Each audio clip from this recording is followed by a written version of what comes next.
I'm Dr. Jim Morris. And I'm Dr. Jennifer Jones. And Jennifer, today we're going to be talking about the archaeology of childhood. But some people may be thinking, where is Brenna, my normal partner in crime? Thank you, Jennifer, for sitting in and for being a friend of the show. It's my pleasure and privilege. Excellent. And across the table, moved from her normal seats, we have Brenna. Hello, Brenna. Hello. It is a pleasure and a privilege to be interviewed on this side of the table. I know. It's weird. I'm so much more comfortable being back on this side of the table after my stint at that side. I feel comfortable either side of the table. I could go either way. It'd be fine. That's because you're just, You're just a consummate professional, Brenna. Yeah, I think so. Very few people have said that, but thank you. So Brenna, we're going to discuss the archaeology of childhood. And there is a very specific reason that you are that side of the table, as opposed to this side of the table when it comes to the archaeology of childhood. I hear rumour that you've actually written a book on the archaeology of childhood. You mean this book right here? Oh, look at that. That's great. It's one we prepared earlier. I did prepare that earlier, considerably earlier now. But yes, I did. I wrote a book. I did the thing that academics do, which is they suddenly have a very pressing research question, which in my case was a small child incoming. And they go, I bet I could get some data on this. And that's what happened. That's this book. I mean, it does kind of tie into like the larger area of my research. So I've always kind of done teeth, as watchers of the show might know. I am very much team teeth. But so this book comes out of the very weird place of wanting to know a lot more about childhood as a kind of big-scale biological phenomenon. And not just the sort of shiny teeth part, which is, of course, very important. Well, I mean, teeth are cool, as we know from previous episodes with Ali, discussing all the things that teeth can tell us. But kind of childhood, it's like, where to start kind of with childhood? There's a huge amount, as we've seen, large book on the subject. I guess one of the interesting things to think about is, why are humans so weird? Why is our childhood so unusual? We have certain species. We have elephants. They're born and they're standing up within minutes and they're able to live quite in a straightforward, fairly easy way. Human babies need a lot of work, don't they? Yes. Why are we so unusual? Why are we weird? Humans are weird. Thank you for recognizing that. Thank you for accepting that. But this is the kind of thing is that actually, so human childhoods are intensely weird. They are, like, the biggest thing that's weird about them is they're insanely long. So if you want to think about, and biologists all seem to want to think about animals as having life histories. So this is a kind of biology concept. So you've got a life history where you've got periods of life, and they sort of move you bit from bit. So you have birth, you have growth, you have reproduction, you have death, and biology will sit there and go, right, well, this animal strategy, they pour all their energy into reproduction, and then nothing into child rearing, and blah, blah, blah. So all of these little choices into where we invest in different parts of our lives are actually a huge important part of the biological organism that we are. And humans have put their money down on childhood. Right, we pour so much intense effort, and this is not like just talking about how actually physically expensive in a modern capitalist society it is to raise a child. It's like, and that's even without ski holidays, but like how much energy and investment in a kind of like biological sense it takes. So like in the book, I kind of kick off from reproduction and thinking about, different animals, particularly our closest relatives like primates, what kind of effort we put into reproduction. Because there's a lot of species, they put a lot of effort into, for instance, being particularly fancy. Like one biological sex might grow really impressive fangs or something to take it back to teeth. Yeah. Or beautiful tail feathers in the case of peacocks. Tail feathers. To move it away from teeth, sorry. Yeah, let's come right back to teeth. But so something, there are baboons. Baboons are really sexually dimorphic, right? They've got big differences between males and females, but only really in the teeth. There's some size differences, but like the male baboon, like those fang teeth are like 200% bigger than the females. And that's an investment that, someone had to spend the calories to grow those teeth. So that's what I'm kind of talking about when I think about investment. So you've got humans being remarkably unimpressive in terms of sexual dimorphism. Like, we are not different if you compare us to other animals. Yeah. You're technically a zooarch. You should. Yeah. Well, it is. Some you have some kind of animals where it's really easy to tell the difference. Like you were saying with teeth. With teeth, or deer, for example. Deer is a classic example. For humans, we're always talking about, you need the skull, you need the pelvis, and there's always a percentage of error kind of in there for us to actually look at that kind of sexual dimorphism. Think of it in terms of energy is really interesting, because I haven't really thought of it that way before, where you think, you've got your rats or mice or other things where they just go, let's just have lots of kids and some of them will die, but it's okay. Whereas we have very much gone for the, let's have one and you can't have another for a while until basically you've raised that one. So we are very much kind of eggs all in one basket as a species. And the hit rate of having that one is relatively low, isn't it? As you talk about in the book. So so we there's like various, these are all kind of life history strategies, and they used to be called like R and K, like fertility based and mortality based. Yeah. And you have like rats, don't spend a huge amount of investment, but actually rats, they're already producing milk. That's a caloric investment in their offspring.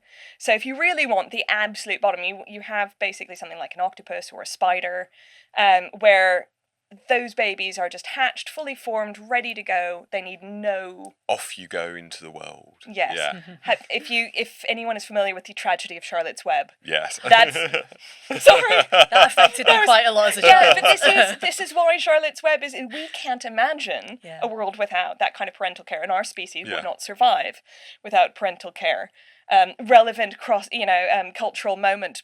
Poor Punch, the abandoned Japanese macaque, is an internet star at the moment because we really dislike the idea of any sort of little animal not having parental care, because we have to do it. Mammals, obligate, we've got to have milk, and that's a weird thing. And then, we also have a series of care things that happen well beyond what poor little rat babies are going to get as well. So we're over at the extreme end, both in terms of like amount of energy, but also just in like percentage of our life that we spend growing up. So is this because we are part of that ape family, and that's kind of what apes do? The apes are kind of going for, let's put their energy into childhood, let's put our energy into kind of raising kind of slightly helpless babies? Or are we even weird for being an ape, kind of on that scale? Oh, we're so weird. We're still weird. No, so there's a sort of general like biological thing where people sort of go, why do you have a long childhood? And the answer is to learn things. Okay. Like, it's very straightforward-ish. Apparently there's room for argument and like hundreds of years of it. But so animals that have long childhoods tend to have complicated social worlds. Crows. Crows take forever to grow up.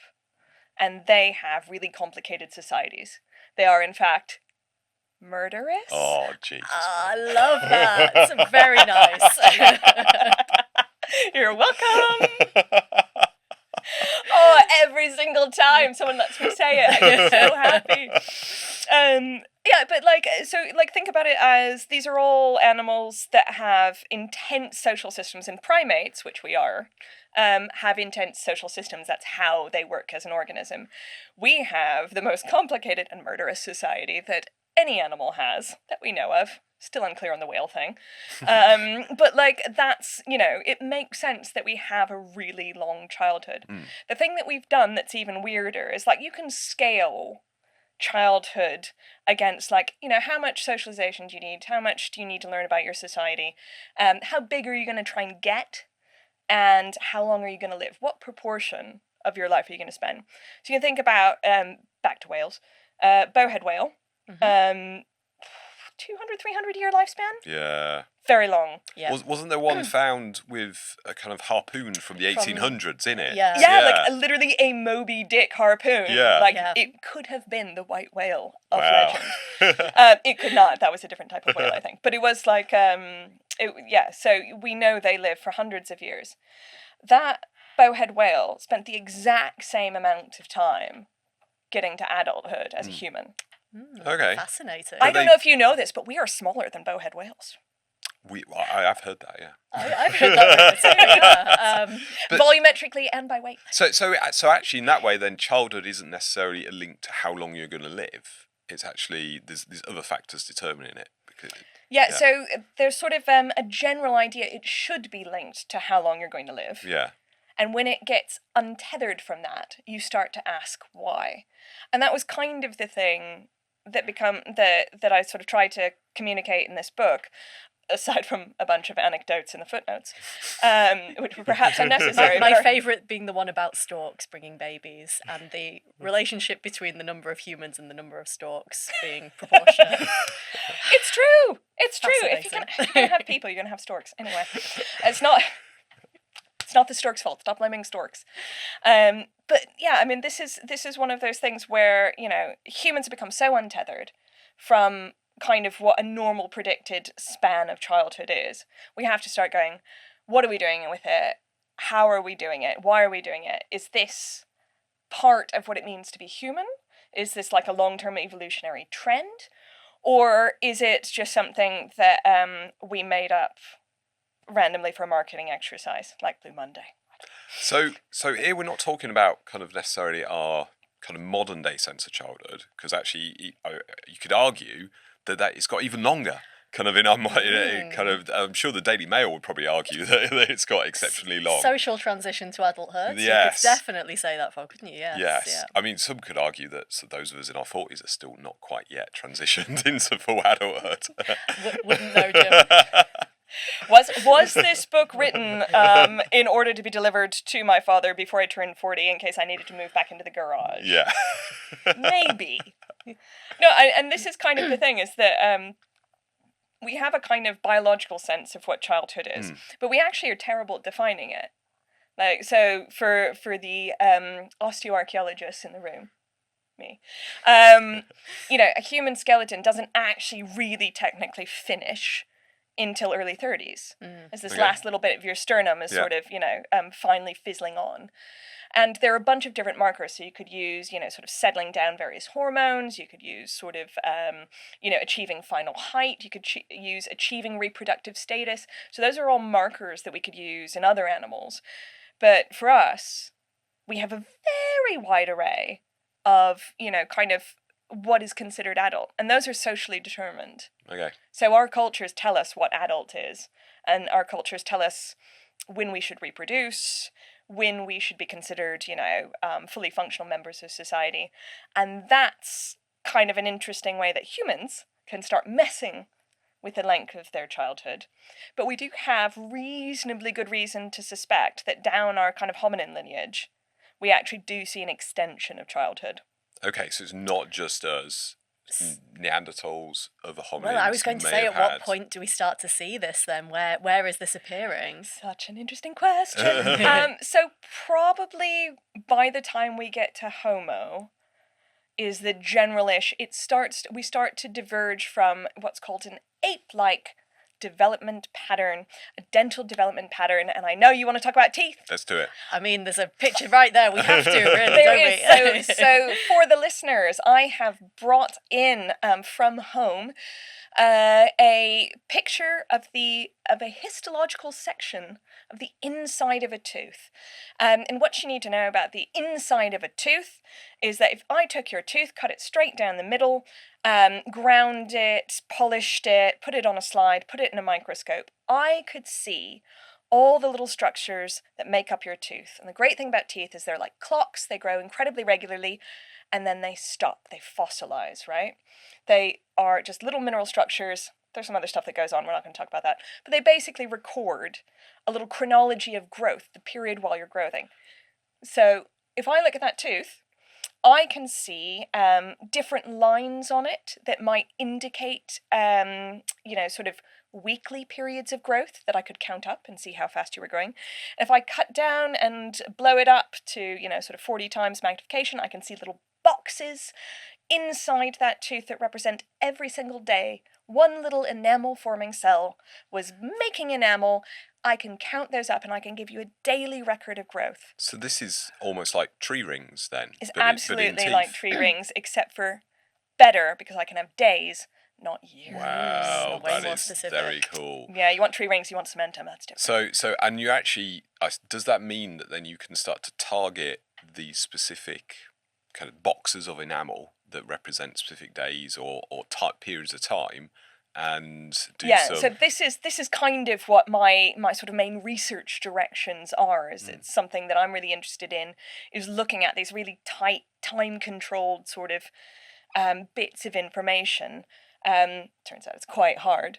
What is it that causes changes then in how these look when you're examining them under a microscope? What is it that gives us distinctive things that you would be wanting to look at? So all of the little structures that tell us about time should happen fairly regularly, and we should be able to count them up and sort of recognize them. So what kind of events can cause some of these changes in the teeth that you're looking at?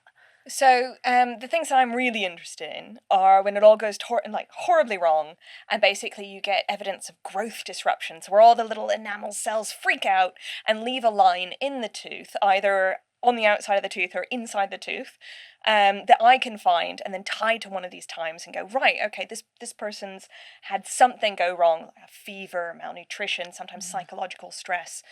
This has happened, and this is the time it happened. And then you can look at big population questions like, well, did everyone at the site sort of have something go wrong at age 2 or age 5? Is that linked to some actual kind of like real world thing, like the time when, a new baby comes, or they get, kicked off the breast and have to fend for themselves, or, what happens to cause these lines, and how does it affect later life health? And then, of course, we've got all sorts of other fun stuff, which Jen may in fact know better than me. But we can use things like laser ablation, mass spectrometry to look at stable isotope ratios. So, chemical makeup that tells us about where you were when you formed this tissue. Were you on top of a mountain or down by the sea? Because what's your oxygen stable isotope ratio? Or what kind of geology were you living on? What's your strontium stable isotope ratio? Diet, and lots of things that are very different, for instance, when you're still breastfeeding versus when you're not.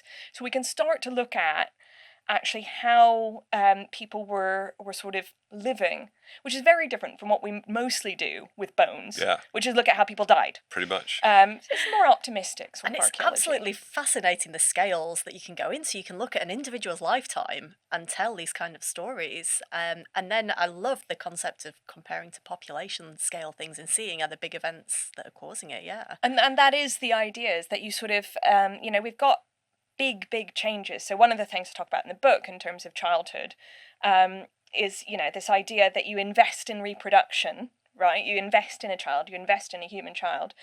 Human children are very expensive in terms of how many calories. I think I worked it out as 313 calories a day. That's a little bit spurious. That's a little bit but that's how much it costs. If you think about gestation, so pregnancy and birth and nursing, because we have to grow these huge brains and we're really demanding. But, one of the most amazing things we've done in the last 1500-ish years is scale up the number of humans. So one of the things we talk about is birth spacing. So if you go from having this incredibly expensive baby, one every 4 years, which we think is kind of about the standard human rate when we were all kind of doing hunting gathering, when we were mobile, to about every 2 years, which is closer to what we think agricultural and settled populations reproduce at. That makes a lot more people. There is a reason we are the most numerous primate on this planet, and it's because we've changed our reproductive cycle so much. Still a massive investment, but it'd be really nice to pinpoint when and in which societies and how those societies were living this actually happened. And is it consistently seen in all agricultural societies or not? It'd be quite fascinating to consider. I don't think there's enough evidence in. I'm really interested in it. So this is one of the things that I'm hopefully going to look at. I've got a big research project coming up, and hopefully we're going to get at quite a lot of this stuff and looking at. I've got a lovely. It's not a test lab. It's a real place, and they were real people. But we've got a sort of scenario in central Anatolia, in Turkey, which has a lot of very early villages dating about 10,000 years ago, where people were starting to experiment with settling down, living somewhere year-round, where they were, just starting to domesticate animals, and where they were starting to use domesticated plants as well, more aggressively. So all of these things are happening at a variety of sites all around the central Anatolian plateau. And there's me and my grant team running around looking at their teeth, trying to kind of look at how actually childhood would have changed over this period. So that's all to come. Well, that's going to be fascinating, isn't it? To kind Absolutely. of really kind of look in depth at this kind of material and get that kind of in-depth pattern, not just for one individual, but for a whole kind of society of individuals. We started off kind of with hominins, and then we've come forward back to us. So does that mean that actually kind of until we get to settlement and agriculture, actually the spacing out of birth is quite large, and it's when we get to settlement that suddenly we start to have children closer together? It's a super tricky question to access. Sorry, this is but things like the S01 Neanderthals, you've got Yeah. whole populations where they've been able to look at like the DNA of them, work out who's related, and they've actually estimated like a 3-year span for those. So you've got a population that's kind of in between early hominids Yeah. and our modern species. So it suggests that at certain points you are maybe perhaps seeing some. But Brenna, what would you think? No, and I think this is, I mean, Jen's sort of brought up is that we have these kind of paradigms, right? Yeah. We sort of like, oh, this is how it happened. And then we got villages, and then we took over the planet. And actually, there seems to be a lot more flex in the sort of hominin experience, weirdly, than kind of what people imagined 50 years ago and just set out as a universal, truth. The problem with archaeology is a lot of kind of what we say about it is, sort of like, oh, well, things are like that and things are like this. And this is what Kent Flannery called Mickey Mouse laws. Yeah. I mean, he was mad at Binford, so, that was just, he was going to say stuff. But, that's why we have to come up with these increasingly intense kind of archaeological science approaches, is because you just cannot get at the data without, it, and like the DNA work and the stuff about, so Neanderthals are really interesting because people, of course, want to know. We interbred with Neanderthals and Denisovans. Did Neanderthals have the same growth pattern that we do? Yeah, that's true. Did we have the same childhoods? And if a longer childhood is so much of a evolutionary advantage, why would we have it and they didn't? Is that relate to their survival, or is that neither here nor there? And so one of the things they've done is take a beautiful little Neanderthal tooth and chuck it in a synchrotron. Lovely. Nice. So jealous. So jealous. And then it goes in the synchrotron and you can see all these beautiful little structures and you can see, the growth lines and all of this stuff. And actually Neanderthals are not that far out from a kind of standard human pattern. So if you take something far, far back, the beginning of Homo lineage, we can see something like a little afarensis grew a little bit more like an ape. They had a faster childhood. Okay. If you think about an ape sort of taking about half the amount of time, chimpanzee-ish looking ape, about half the amount of time it takes to mature as a human. So they might kind of finish off all their skeletons and stuff in 10, 11, 12. We do it around 20. Yeah. Girls are faster. Girls are always faster. It's true. They mature first, shall we say. But so if we look at the kind of there being like a more of an ape pattern of a faster period of development versus a human pattern of being longer, something like Lucy, might be on that longer side. And then you get into like Turkana boy, which is a fossil of Homo erectus, so closer to us in time, closer to us physically, and took longer to grow than something like Lucy.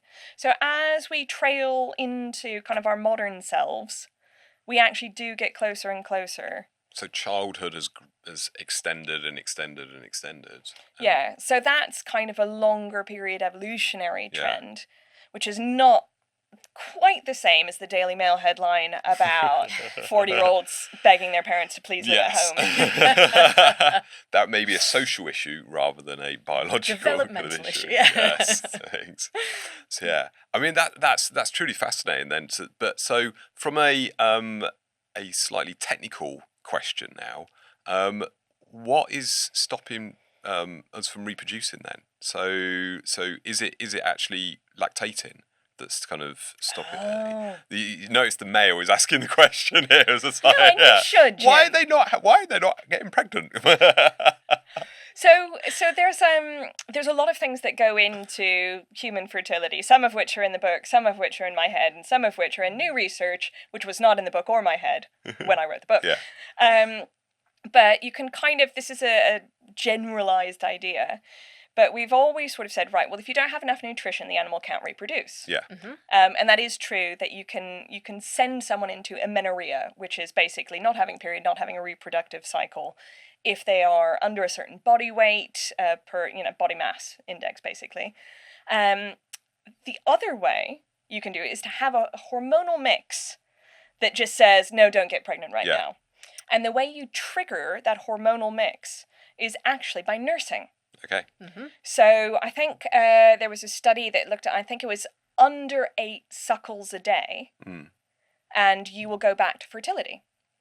So you can think about a difference in having a baby physically with you all moments, constantly feeding, constantly suckling. You're going to get more than 8 a day in, no matter how old the baby is, if you're carrying it everywhere, if you're moving.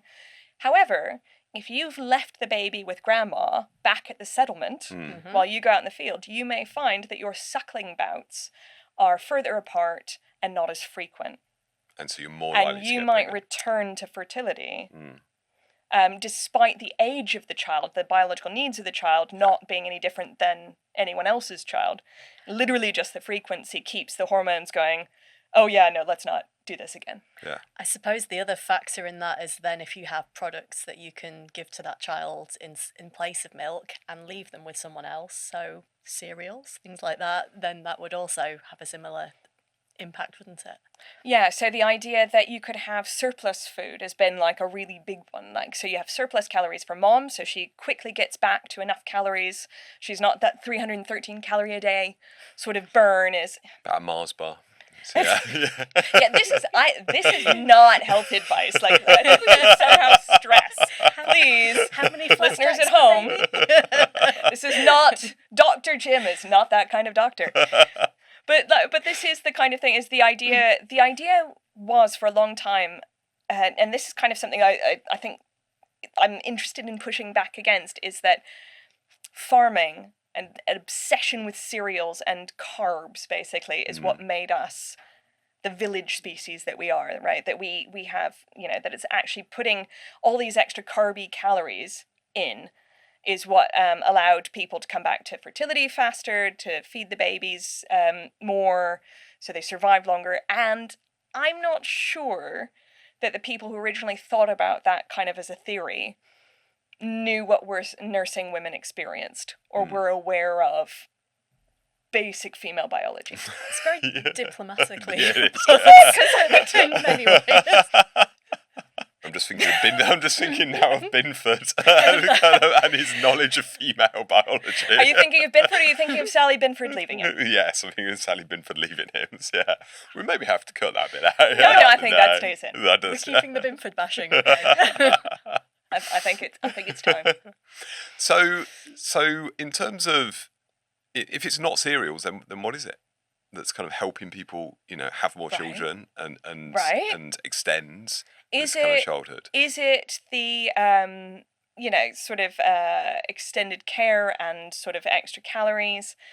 Is it sort of longer term evolutionary success of people who have longer childhood? Because that has to be it at some point, at some level, right? We don't change our biology unless there's an adaptive, or there's a lot of population drift, but I don't think we've gone that far. So we have to think that if we've really pressed for a longer childhood throughout our kind of hominin history, there must be advantages. Yeah. And we come back to the same sort of point that we started with, which is you have a long childhood to learn how to be a better monkey. Yeah. Like, that is your job as a kid. And we have options culturally to kind of extend or shorten childhood, but like the actual biology, we've got to be selecting for people who are able to sort of, let's say, be invested in. They're able to absorb more investment over a longer period than others. And I would say we are probably subconsciously selecting, not purposely selecting. One hopes not. I would hope not. So can we see this in the teeth? So can we see, for example, kind of weaning kind of in the teeth when that kind of happens? And yeah, so you can. So the last image for our listeners on my little trifecta of tooth pictures is a sort of series of purples, which follow along developmental lines of teeth. And it's an outline of a tooth with all of these different sort of purple colours, and those purple colours indicate different isotopic ratios in different parts of those tissues. Okay. So you could map out something that passes directly from mom to baby, with the sort of level of something that you would get from food. So we have trophic levels in isotopes where things drop down a fraction because you're getting them directly from another animal versus whether you're consuming them yourself. Yeah. And you can see that with something like barium or strontium. The stable isotopic ratios clearly show a big distinction when you move over to basically mom provisioning you or the outside world provisioning you. So you can actually map that on, which is something that is quite cool and fun to do, and you could use a better palette than the purples I've done here. But well, I think the thing there then is to kind of look and see, does it change kind of over time? Are people weaning earlier, kind of, and therefore kind of that almost goes back to the crop surplus. I'm sorry, Brenna, but but there must be some social choice taking place in there. There must be people kind of choosing to kind of wean earlier and to have more children. Is it a choice, though, or is it external factors? Well, what would the external factors be? Like food availability, having resources. Your employer having a proper break room. Yeah. Well, yeah. But yeah, no, so these are all big questions. And it's also, one of the big questions is this is a kind of cool method that people have noticed. Like, you can see the signal. But what does this signal look like in someone who was sort of given supplementary breast milk, but only this much? But also, so you can't, as a human infant, if you're not given outside food by 6 months, I'm sorry, you're not making it. Like, you have to. We cannot produce enough protein to feed a human baby off of milk. Yeah. It just isn't enough to grow them. So they have to have external food. So there's got to be, mixes and different ways. So you do have to start looking at other ways to kind of capture the changes. So some of the things people look at is growth disruptions, experience of disease, and eventually you kind of hope that you can take all of these bitty bits of biological data, pool them hugely together, and over big, long samples. So I'm looking at, for instance, the Neolithic of Central Anatolia, but there are other Neolithics available. Yeah. There are Neolithics in China, there is interesting work being done there. So you start to look at, how do people react to these same changes? Are they all the same? Are they all different? Do they depend on the grain? Do they depend on the social structure, on how people are living, on whether people are cereal dependent or rice dependent? What are the changes that are going on? And there's no easy answer yet. So these are kind of really early in childhood. So do we have then teeth that kind of develop slightly later, so we can look at kind of later stages of childhood? Yeah, so it's harder to tie them into like an absolute chronology, because your actual tooth has a line, your sort of front teeth, your grown-up front teeth have a line through them at the top, which is the biggest growth disruption you'll ever experience, which is being born. It leaves a scar in your mouth, so that gives us a start date. However, by the time we get to your later forming teeth, which are the big chunky chewing teeth in the back of your mouth, they're unhinged from that chronology, right? Okay. We don't quite know when they start. So we can see things, and we can start to see interesting things, perhaps stresses that start to be related to hormonal changes, to seasons. People have argued that you might be able to see, because your back teeth, your wisdom teeth, your 18-year teeth, or in Turkey they're called 20-year teeth. I know. But you could see perhaps pregnancies, evidence of different pregnancies in the cementum. So there's all sorts of things that you might be able to capture that are still linked to chronology, but maybe not tied into the hard and fast schedule that starts at birth. But we can try. Yeah. It's all very fascinating.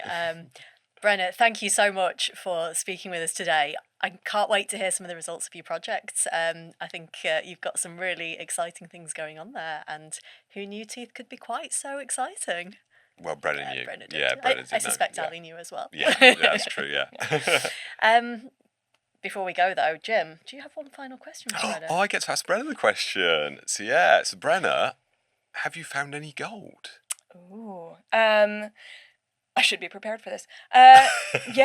So, me, I never find gold, but when we were excavating a site in southeastern Turkey, there was one tiny, solitary, about half the size of my pinky fingernail, gold bead.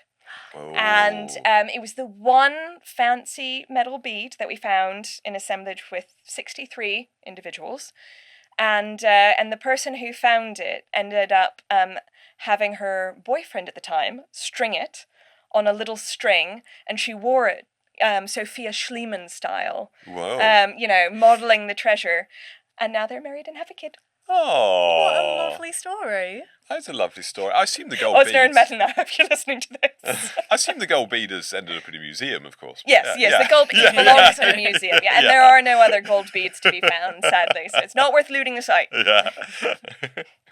Well, thank you very much, Brenna. For a really interesting chat, and in terms of teeth and early childhood. And I think we're going to have to maybe revisit this and talk about kind of later childhood kind of in another podcast. I think that's a brilliant idea, Jim. Yeah. So I've been Dr. Jim Morris. I've been Dr. Jen Jones. And this has been The Archaeology of Childhood. Thank you for listening to The Archaeology of. You can watch the show on our YouTube channel and on Spotify. Please subscribe wherever you get your podcasts, and if you'd be kind enough to leave us a review and rating, we would really appreciate that. See you in the next episode.